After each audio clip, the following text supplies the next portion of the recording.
अदब बामुलाहिजा होशियार महाराज जहांगीर दरबार में पधार रहे हैं।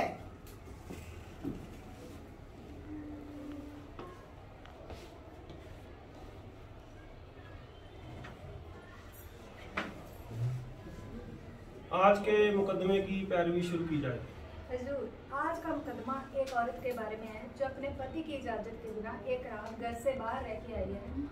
अब उसका पति उसे अपने घर के अंदर दाखिल होने की इजाजत नहीं दे रहा। मुजरिम को पेश किया गया दरबार में।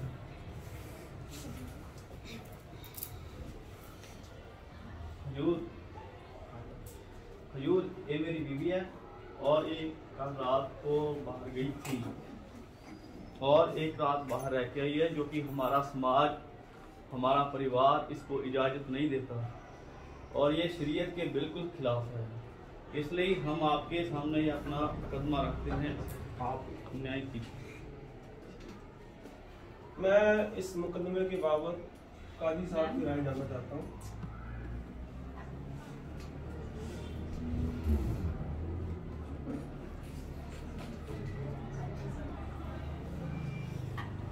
हुजूर, मैंने भी इनकी कार्रवाई सुनी।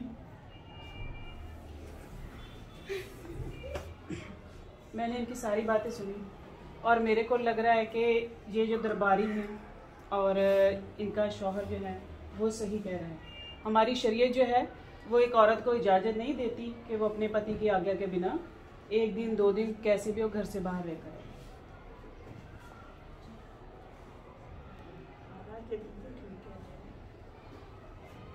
हमारा समाज ऐसी औरत को घर में दाखिल होने की इजाजत नहीं देता। इसको जरूर सजा मिलनी चाहिए, ये गुनहगार है समाज की। तमाम बयानात के मद्देनजर आज की कार्रवाई इस बात पर खत्म की जाती है कि इस औरत ने जो गुनाह किया है उसके लिए ये सजा की हकदार है। और रुकिए हुजूर, रुकिए। काजी साहब, जिस शरीयत की, जिस कुरान की आप बात कर रहे हैं उसमें औरत को बराबरी का दर्जा दिया है और आपने उसे बोलने तक का मौका नहीं दिया। जिस कुरान ने औरत को सबसे सम्मानीय माना है, सबसे ज्यादा इज्जत जिस औरत को देनी चाहिए, उस औरत को बिना सुने, बिना उसकी बात सुने, बिना उसकी मजबूरी जाने हम सब समाज के ठेकेदार यहाँ पे बैठ के एक तरफा फैसला सुना रहे हैं। हुजूर, कम से कम उसको एक बार अपनी बात रखने का मौका तो दिया जाए। जल्लाद भी सूली पे चढ़ाने से पहले फरियादी से पूछता है कि कोई आखिरी ख्वाहिश है तो बताओ। हम तो उसे वो भी मौका नहीं दे रहे। इसलिए हुजूर, मेरी आपसे गुजारिश है कि कम से कम एक मौका उस औरत को अपनी बात रखने का जरूर मिलना चाहिए। मेरे ख्याल से बेगम नूरजहां बिल्कुल सही कह रही हैं। हमें एक बार इस औरत को बोलने का मौका देना चाहिए। तो बीवी, आपकी क्या राय है, क्या कहना चाहती है? हुजूर, मैंने कुछ भी गलत नहीं किया है। मुझे ये समाचार मिला था कि इनकी बहन ठीक नहीं है और हमें वहाँ जाना है, पर ये घर पे नहीं थे तो मैं क्या करती, मुझे अकेले ही वहाँ जाना पड़ा और उसकी देखभाल करनी पड़ी। पर वहाँ मुझे अंधेरा हो गया, मैं वहीं रह गई, इसलिए मैं घर पे नहीं आई वापस।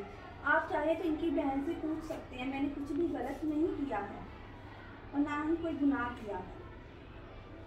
जो इनकी बात सुन के मुझे बहुत शर्मिंदगी हो रही है, आप मुझे इसके लिए माफ़ कीजिए। मेरे ख्याल से मैं हम सभी को बेगम नूरजहां का शुक्रिया अदा करना चाहिए कि जिन्होंने आज हमें एक गलत फैसला लेने के लिए रोका है।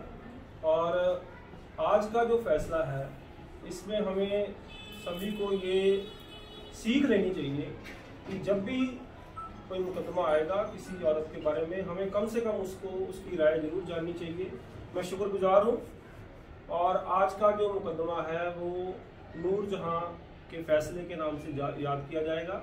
और मेरी हिदायत है काजी साहब को और बाकी जो हमारे साथ बैठे हैं कि आइंदा किसी भी मुकदमे में जो पैरवी की जाएगी उसमें औरत को बराबर का बोलने का हक दिया जाएगा, उसकी राय जाननी जाएगी, उसके बाद ही हमें फैसला लेना चाहिए।